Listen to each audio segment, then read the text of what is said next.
మా ఇంటి మీదకి కొత్త సమస్యని తీసుకుని రాబోతున్నావా? సమస్యలు తీసుకురావడానికి నీ కోడలు, కొడుకు, కూతురు ఉన్నారు కదా, ఇంకా నేనెందుకు? ఇదిగే ఈ చిల్లర సటైల్ వేయక. ఏం పని మీద వచ్చావో ముందు ఆ విషయం చెప్పు. నా అత్తతో మాట్లాడాలని నేను ఎప్పుడు చూసినా ఈ చెత్తంతా నా మీదే పడిపోతుంది. ఇదిగో చెత్తని ఎవరినంటున్నావు? ఇంకెవరిని? మనల్నే. ఆహాహాహాహా, నిహారికకు అన్ని ఇట్టే అర్థమైపోతాయి. ఆపండి మీ గోల.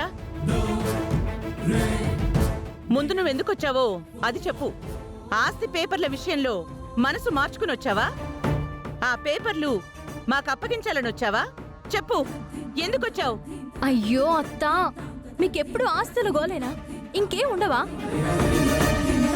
కారులో తిరిగే వాళ్ళు కారు కూతలు ఎన్నైనా కూస్తారు. ముందు నువ్వు విషయం చెప్పు. ఈ సిచ్యువేషన్ ని బట్టి నాకేమనిపించింది అంటే ముందు నా బావతో మాట్లాడడం బెటర్ అని అనిపిస్తుంది. నా బావని పిలవండి. బావా, బావా.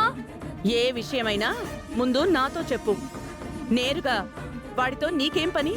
నా మొగుడత్తయ్యా. ఇదిగో ఈ తాళిని కట్టి ఆలిని చేసుకున్నా నా మొగుడు. మొగుడు లేదు, మొక్కజొన్న లేదు. ముందు అత్తయ్యతో మాట్లాడు. అమ్మా అవని, శ్రీకర్తో నువ్వేం మాట్లాడినా తర్వాత వీళ్ళకి తెలియాల్సిందే కదా. ఆ విషయం ఏంటో చెప్పమ్మా.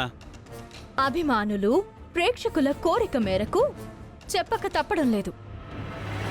అయితే చెప్తాను వినండి. బావ హాస్పిటల్లో ప్రాణాపాయ స్థితిలో ఉన్నప్పుడు గుడిలో నేను పూజలు చేశాను కదా. ఆ విషయం రోజంతా రోడ్ల మీద 10 సార్లు చెప్పుకుని తిరుగుతున్నావుగా. అయితే ఇప్పుడేంటంట? బావకి బాగైన తర్వాత, ఇదివరకటిలా కోలుకున్న తర్వాత గుడిలో సుదర్శన యాగం జరిపిస్తానని అమ్మవారి ముందు మొక్కుకున్నాను. ఇప్పుడు ఆ మొక్కుని తీర్చుకోవాలి కదా. అవును కదా, లేదంటే మళ్ళీ శ్రీకర్కి ఏదైనా ఆపద కలగొచ్చు. అందుకే నేను, నా భర్త, నా కూతురు కలిసి ఆ యాగంలో కూర్చోవాలని అనుకుంటున్నాం. రేపే జరిపించాలి. ఈ విషయం బావతో చెప్పాలి. ఇప్పటికైనా బావని పిలుస్తారా? అసలు నీ గురించి ఏమనుకుంటున్నావు?